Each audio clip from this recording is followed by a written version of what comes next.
Welcome back sur le podcast. J'espère que tout va bien pour vous. Donc je vous disais dans l'épisode précédent que j'allais à la session 2, c'est-à-dire la session entre guillemets de rattrapage, parce que j'avais des notes à rattraper, et la dernière fois je vous ai dit aussi qu'il me manquait des notes de devoir, si je ne me trompe pas, et du coup je vais vous expliquer qu'est-ce que j'ai obtenu, qu'est-ce qui s'est passé, les rattrapages, bon bref. Allez, c'est parti, je vous explique tout ça. Allez, on va commencer par les devoirs, c'est un peu plus simple, donc pour rappel, j'ai la mineure. Donc en L2, on choisit 2 mineurs. Moi, j'ai choisi la mineure handicap, vécu, accompagnement, émotion et prise de décision à ce semestre 4. Et en gros, ces mineurs, vous les gardez aussi en licence 3. Voilà, je redis ça, c'est important. Vous choisissez en début de L2 et après, on ne change plus. Et dans la mineure numéro 3, émotion et prise de décision, si vous avez écouté l'épisode précédent, j'avais rendu mon devoir un tout petit peu trop tard. Et sachez que, en tout cas, dans cette matière-là, je sais pas si c'est valable avec tous les autres cours, mais je pense. Bah là, c'était dead, hein. Il m'a dit, bah, tant pis, pour l'égalité entre les étudiants, bah non, va falloir me rendre un devoir en session 2. Là, j'étais content. Moi, je vous ai déjà raconté tout ça, mais bon, ça m'a fait chier, on va pas se mentir. Mais du coup, bah, j'ai refait un devoir, parce qu'évidemment, c'était pas le même sujet, donc du coup, j'ai dû refaire un devoir. Et bah, j'ai obtenu 13,5, donc je suis plutôt content. Et en tout, bah, j'ai passé sur cette matière, sachant que j'ai fait 2 devoirs, bah, j'ai passé 24,4 heures, précisément. Bon ça va, le devoir était un poil plus simple, je trouve. Mais finalement, c'est marrant parce que j'ai trouvé plus simple et j'ai passé quasiment autant de temps. Donc bon, OK. Et voilà, 13,5 sur 20. Bon, c'est pas incroyable, mais ça fait le taf, on va dire ça comme ça. Je m'étais dit que j'aurais eu 12,5, que j'allais avoir 12,5, j'ai eu 13,5, plutôt pas mal. Donc voilà, ça y est, c'est le devoir. Il m'aura appris une chose, ne jamais rendre en retard ses devoirs. Jamais. Pour l'autre mineur, qui était aussi un devoir, handicap vécu et accompagnement, là c'était le fameux super devoir que je vous ai expliqué, que j'ai trouvé génial. On partait d'un vrai cas, donc il fallait trouver quelqu'un qui avait une maladie somatique. Donc moi c'était quelqu'un qui avait du diabète. Et du coup on faisait un vrai entretien avec la personne. On enregistrait évidemment, si la personne est OK, on enregistrait ce qu'elle disait, il fallait retranscrire ça, et par rapport à ça, on faisait une vraie analyse clinique de qu'est-ce qu'a dit la personne. Et ouais, j'ai trouvé ça vraiment, vraiment intéressant. Je crois que je vous ai déjà raconté ça la dernière fois, mais du coup, je l'ai bien fini et rendu. Et l'avantage, c'est qu'en session 1, en session 2, c'était quasiment le même devoir. Il y a eu des petits ajustements, mais apparemment, c'était la même chose. À l'inverse de la matière que je vous ai expliqué juste avant, où c'était totalement un autre devoir. Enfin totalement un autre sujet, et du coup bah là, il faut recommencer, alors que là, je m'étais pas trop mis la pression en mode OK, c'est le même devoir en session 2, là je suis archi sous l'eau, tant pis, on priorise les examens, ce devoir je le mets de côté, j'ai bien fait. Et devoir, voilà, c'était sur l'approche psychosomatique, pardon, et l'approche psychologie de la santé. Et voilà, en gros, on décrit succinctement la maladie de la personne, on interprète les résultats, et en fait, on parle beaucoup du travail de la maladie. Bref, c'est une notion que vous verrez si vous avez cette mineure-là. Et pas facile en fait, parce qu'il fallait tenir en 5 pages tout ça. Et bah déjà, la retranscription, je sais plus combien de pages j'ai fait, mais c'est assez long. Et mon entretien n'était pas très très long. Et il faut choisir vraiment ce qui est pertinent pour le sujet. Et ouais, non, c'est. Ouais, voilà, enfin, j'ai vraiment aimé ce devoir et c'était pas facile à faire. J'ai passé 23 heures quand même. Ouais, c'est pas mal, hein. J'ai passé 23 heures. Et au final, alors, malheureusement, je n'étais pas là ce week-end-là, du coup, j'ai pas récupéré ma copie, parce que là, c'était un devoir qui était en plus, la prof super, apparemment, à la note, elle nous dit envoyez-moi. Souvent, il nous demande d'envoyer les PDF. Et là, elle nous a dit envoyez-moi le Word sur Moodle, et du coup, je commenterai. Et j'ai bien fait ça, sauf que bah, la plateforme Moodle, elle se fermait je sais plus, 1er juillet ou quelque chose comme ça. Et du coup, ils font un peu du ménage. Je sais pas s'ils la remettront l'année prochaine. Bref, j'ai pas ma copie, donc je sais pas vraiment ce qui a marché ou pas marché. J'ai eu 13 sur 20, donc ce qui est correct. J'avais prévu d'avoir 14,5, mais bon, 13 c'est quand même pas trop mal. Et voilà, je sais pas exactement pourquoi c'était bien ou pas, ou c'était quoi les pistes d'amélioration. Mais voilà, 13, je trouve que c'est bien pour un devoir. C'est très bien. Surtout pour un devoir comme ça qui est quand même long à faire. Parce que la moyenne, on va dire, de mes devoirs, j'y passe une dizaine d'heures. C'est une moyenne, voilà, à peu près à 10 heures. Par exemple, le devoir d'avant que je vous expliquais, j'ai passé 24 heures parce que je l'ai fait 2 fois, donc forcément, j'ai passé 2 fois le temps. Mais en gros, un devoir, c'est une dizaine d'heures. Et là, ce devoir-là, qui est assez gros, j'ai passé 23 heures. Parce que déjà, il faut trouver la personne, faire l'entretien, retranscrire, machin. Bref, c'est un petit peu long. Mais mes meilleurs exercices que j'ai fait jusqu'à maintenant, très proche du réel, du concret. Donc, vous voyez, il y avait ces 2 devoirs-là. Et je crois que la dernière fois, j'avais déjà ma note, mais je l'ai redit au cas où. En devoir, j'ai pris philosophie en EC libre. Et j'avais eu 11. Bon, voilà. Et il y avait aussi un devoir qui s'appelle accompagnement à l'élaboration de son projet universitaire. Et là, j'ai eu 13,5. Je sais toujours pas comment c'est noté. J'ai dû en parler la dernière fois. Je comprends pas très bien comment c'est noté parce qu'en gros, c'était 10 lignes d'explication avec une sorte de poster. Moi, j'ai fait un PowerPoint avec plein d'images à noter. Enfin bref, en fait, on est jugé un peu sur notre investissement. Bah, franchement, je sais pas, je me suis investi, mais 13,5, bon. J'avais prévu de me mettre 18 quand même, hein. Donc, bon, pas ouf. Mais bref, tous mes devoirs sont au-dessus de la moyenne, c'est ça que je retiendrai. Allez, passons au vrai rattrapage, parce que là, c'était les devoirs, ok. J'ai repassé 2 matières, les 2 matières les plus dures du semestre, hein, clairement. Neurobiologie des comportements, où j'avais eu 8,5, ce qui était déjà pas mal. Et sémiologie et psychopathologie de l'adulte, où j'avais eu 5 sur 20. Et je vous avais dit dans l'épisode précédent, bah, imaginons j'arrive, je fais mes rattrapages, mais au final j'ai une note inférieure à la note que j'ai eue la fois d'avant. Ah, ça fout un peu les boules. Mais je vous rassure, ça n'a pas été le cas. Du coup, j'ai augmenté mes notes. Je suis très content d'y être allé. Alors évidemment, ça fait un déplacement de plus. Bon, faut retourner à Paris, machin. En plus là, moi j'avais un examen le vendredi et un lundi. Bon, vous me direz, ça va encore, mais je suis là le vendredi, samedi, dimanche, lundi. Et ça va que mon frangin habite pas loin. Mais bref, ça vous fait un déplacement en plus. Parce que là, du coup, la session 2, la fameuse session 2, vraiment de rattrapage des examens, bah, il y a tous les examens. Donc, genre, le jeudi, vendredi, c'était le semestre 3. Et le lundi, mardi, c'était le semestre 4. Et du coup, il y a des gens qui peuvent pas venir en session 1, en janvier ou en avril. Et du coup, qui passent tout en session 2. Alors déjà, gros respect à vous, hein, si vous faites ça, parce que là, vous avez une seule cartouche. Ouais, gros respect. Parce que moi, là, j'utilisais une deuxième cartouche. Si vous voulez, la session 2, ça sert à ça, c'est avoir une deuxième cartouche en mode si on s'est foiré au premier, bah, au moins on a la capacité de rattraper ça. Et bref. Du coup, je suis content parce que j'ai réussi à augmenter mes notes. Alors, neurobiologie des comportements, dans les 3 examens que j'ai repassés, c'était exactement la même chose qu'au semestre précédent. Il n'y a pas eu de changement on passe de 2 questions à un QCM. Sémiologie et psychopathologie d'adulte, pareil, 2 questions sur 10 points. Bien sûr, cette technique est discutable, mais 2 questions sur 10 points. Et du coup, ces 2 questions sur 10 points, apparemment, je connaissais un petit peu mieux que la dernière fois où j'avais eu 5. Là, j'ai eu 12 sur 20. Non, pardon. Là, j'ai eu 11 sur 20. Donc, franchement, super content. Je suis passé de 5 à 11. Bah, voilà, je suis assez fier de moi. C'est-à-dire que j'ai quand même beaucoup mieux compris. Et j'ai repassé combien de temps? Et en tout, sur cette matière, pour l'année, j'ai passé 53 heures, 53,4 heures. Ouais, c'est quand même assez conséquent. J'ai jamais passé autant de temps sur une matière. Mais c'est vraiment le truc de l'année. Enfin, si vous avez une matière à hacker, bah, c'est celle-là, quoi. 53 heures, 53 heures. Donc voilà pour la sémiologie.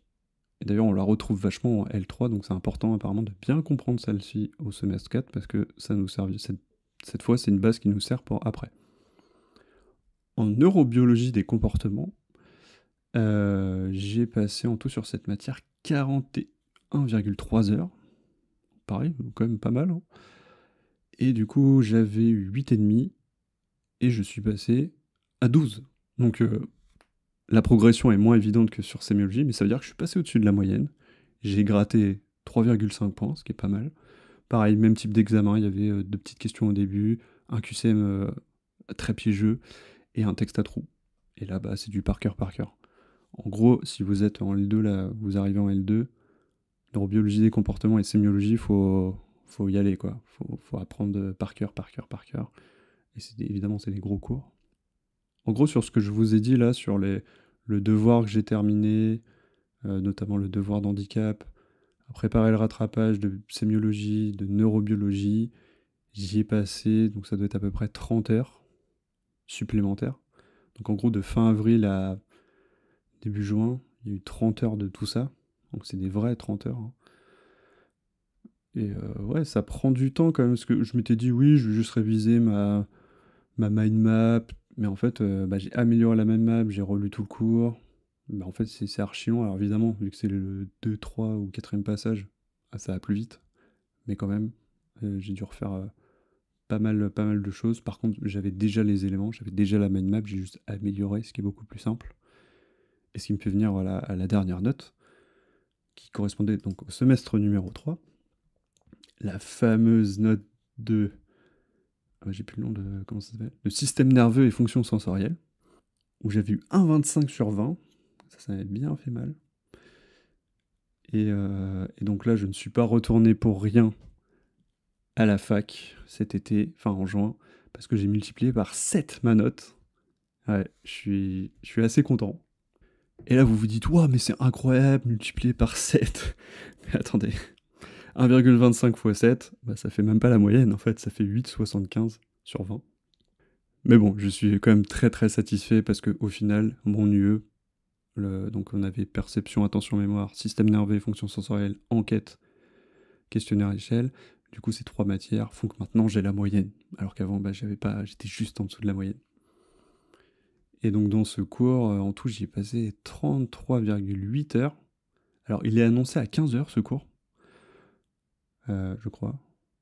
Ouais, c'est ça, il est annoncé à 15 heures. Autant les cours que je vous ai parlé avant, psychopathologie, neurobiologie, c'est des trucs gros, c'est 36 heures. Souvent, les gros trucs, c'est un peu 36 heures. Celui-là, il est annoncé à 15 heures. Clairement, j'ai passé plus du double du temps. Parce qu'évidemment, en plus, je l'ai passé au rattrapage, donc forcément, je passe encore plus de temps. Et là, pour le coup, j'avais pas encore la technique des mind maps. Et du coup, j'ai dû construire toute la mind map, etc. Et ça m'a pris beaucoup de temps. Du coup, de repasser le cours, à l'inverse des 2 autres matières où j'avais la mind map, là, j'ai dû créer totalement la mind map, ce qui est un bon exercice pour le coup. Mais ouais, j'ai passé du temps. Et apparemment, d'après ce que j'ai noté, bon, j'ai peut-être fait une petite erreur de calcul, mais j'ai passé au moins 17 heures de plus à faire la mind map, à réviser, à faire des flashcards. Et ouais, c'était quand même... C'était vraiment intense, en fait. J'avais un peu sous-estimé cette matière. Et ouais. Mais pareil, c'est les fameux examens avec 2 questions de cours sur 10 points chacune. Anti-pédagogie max. Et voilà. Donc soyez pas déçus si vous avez une mauvaise note. Si vous avez une bonne note, franchement, soyez-en fiers. Mais ouais, j'ai passé vraiment beaucoup de temps. Et refaire la mind map, ouais, ça m'a pris beaucoup de temps. En gros, allez, on va dire qu'une moyenne, chaque rattrapage, ça m'a pris 15 heures de plus par matière. 15 vraies heures. Pour des choses que j'avais déjà apprises, hein, du coup. Faut imaginer, on a déjà appris le truc. Repasser 15 heures. Mais bon, en tout cas, ça a l'air de fonctionner parce que j'ai bien augmenté, évidemment. La marge de progression sur SNFS était très très grande, donc facile à augmenter. Neurobiologie, bon, pas une méga augmentation, mais augmentation quand même. Et sémiologie, là, très content pour le coup, passer de 5 à 11. Ouais, franchement, je suis vraiment content. Tout ça pour vous dire quoi ? Que cette année, donc si on regarde les UE du semestre 4, elles sont toutes au-dessus de la moyenne. Et j'ai eu mon UE du coup de neurobiologie et sémiologie, parce qu'ils ont eu évidemment ces 2 matières ensemble, c'est 11,5, donc très content.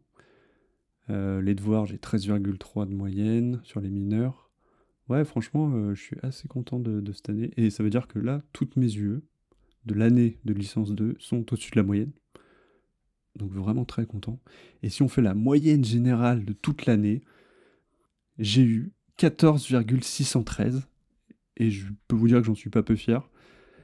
Et c'est là où je vous donne mon point de vue, en tout cas ce qu'il faut faire attention quand on fait ce genre d'études, c'est que pour rentrer en psychologie clinique, ce qui va pas être vraisemblablement mon cas, psychologie clinique, il faut avoir des très bonnes notes, tout ça, et beaucoup de gens se mettent une pression de dingue, et je comprends, mettre une pression de dingue pour avoir un peu 16 de moyenne. Bah, par exemple, moi, franchement, je me suis bien donné, et j'ai 14,613, ce qui est incroyable pour moi, je suis vraiment super heureux, mais même en bossant, mais je vois, beaucoup plus, je pense pas que j'aurais eu tellement plus, en fait, à cette moyenne. Et du coup, voilà, faire attention à pas se mettre une pression non plus de dingue à se déchirer la santé. Ouais, ça paraît facile à dire comme ça, évidemment, quand c'est son but de devenir, je sais pas, psychologue clinicien, forcément, bah, on travaille beaucoup là-dessus. Moi, je sais pas, j'ai pas de facilité sur ce domaine. Mais voilà, tout ce que je veux dire, c'est que dans le Discord des étudiants, qu'on le veuille ou non, en fait, on se compare. Des fois, on est content pour les autres, hein, s'ils ont des bonnes notes ou justement des mauvaises notes. Et, euh, et ouais, c'est un point important, ça, je pense, que je percevais pas très bien, cette comparaison. Alors moi, 14, c'est bien pour moi, genre, c'est ce qu'il me faut, je pense, pour être psychologue du travail. Ça a l'air d'être moins exigeant en termes de notes. Après, on verra. Au moins, là, peut-être que je me voile totalement la face et aux candidatures des masters, je vais me prendre un méga revers. Mais je pense pas, parce que c'est cohérent avec mon parcours, etc. Mais ouais, justement, j'ai rencontré quelqu'un aux examens qui m'a dit bah, moi, en sémiologie, je visais 20. Moi, j'étais là, mais, ouais, mais moi, je vise pas 20, quoi. Moi, je vise 12. Et ce qui est déjà très très bien. Bah, d'ailleurs, j'ai eu 11. Mais ouais, c'est pas évident, je trouve. Voilà, c'est pas évident de se positionner. En plus, là, on arrive au moment où ça devient.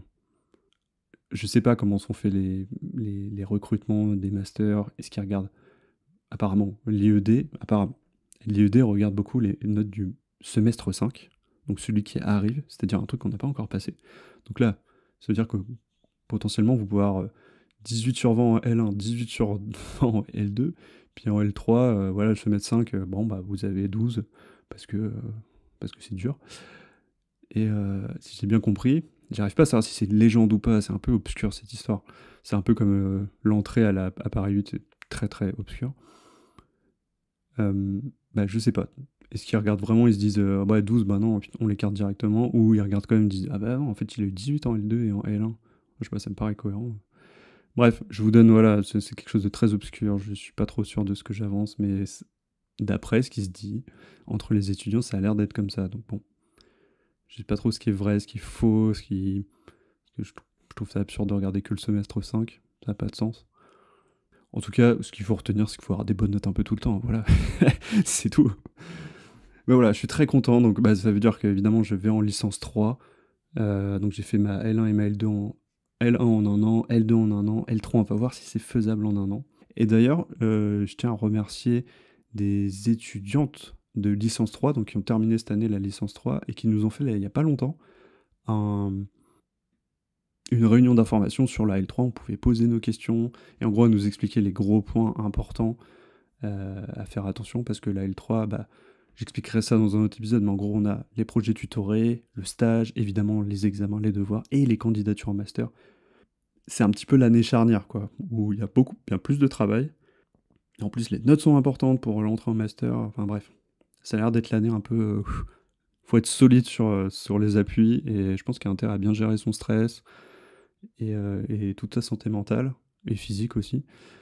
Et voilà, merci à elle. C'était intéressant d'avoir leur point de vue, de voir un petit peu dans le futur. Ils nous ont dit, bah là déjà, je vous expliquerai ça plus tard, mais il y a 2 matières. Commencez maintenant, parce que franchement, c'est du très très lourd. Et voilà, ça permet d'avoir des points de repère qui sont hyper, qui sont nécessaires. Et donc là, cette année, et je ferai un épisode là-dessus, où je prépare la L3, je fais pas une pause cet été, j'y vais évidemment beaucoup plus mollo, mais en gros, je vais faire, je pense à peu près une demi-heure par jour de psycho, pour lire un peu les cours, pour voilà, commencer à rentrer un peu dans le truc. Alors que l'année dernière, j'avais vraiment coupé tout l'été, mais là, je sens que ça va être un peu violent, donc je préfère commencer maintenant. Bref, je vous expliquerai ça la prochaine fois. Un grand merci à vous qui écoutez ce podcast. S'il vous plaît, si ce podcast vous plaît, n'hésitez pas à le partager. Si vous connaissez des gens qui ont envie de devenir psychologue, qui plus est à l'université de Paris 8, n'hésitez pas à leur diffuser ce podcast. Je vous en remercie grandement. Merci pour votre temps et votre écoute. Voilà, ça fait 2 ans, on tient bon et de toute façon, je reste avec vous. Je continue à vous donner, je continue à vous expliquer ce qui se passe concrètement, en tout cas pour, évidemment de mon point de vue. Les cours qu'on a, combien de temps je passe, les notes reçues, ce qui se passe bien, ce qui se passe moins bien, bref. On est là pour ça, je suis là pour vous guider entre guillemets et et subir aussi un peu tout ça et bah, voilà, au bout de 2 ans, mon mini résumé, c'est que même si je me prends des tôles sur des notes, ouais, il y en a pas tant que ça, mais si je me prends des tôles, bah, j'aime bien franchement. Je crois que toutes les matières, j'aime bien. Alors vraiment, si je regarde vite fait ce qu'il y a comme matière, franchement, il y a aucune matière où je me dis: «Ouais, non, machin, OK, je suis pas un grand fan de psychologie du développement», mais je trouve ça quand même hyper intéressant, enfin, ouais, tout est intéressant, c'est magique, ces cours de psychologie. Voilà, donc je vous donne rendez-vous dans un futur épisode, où on parlera de la préparation de la licence 3. En attendant, prenez soin de vous et je vous dis à bientôt.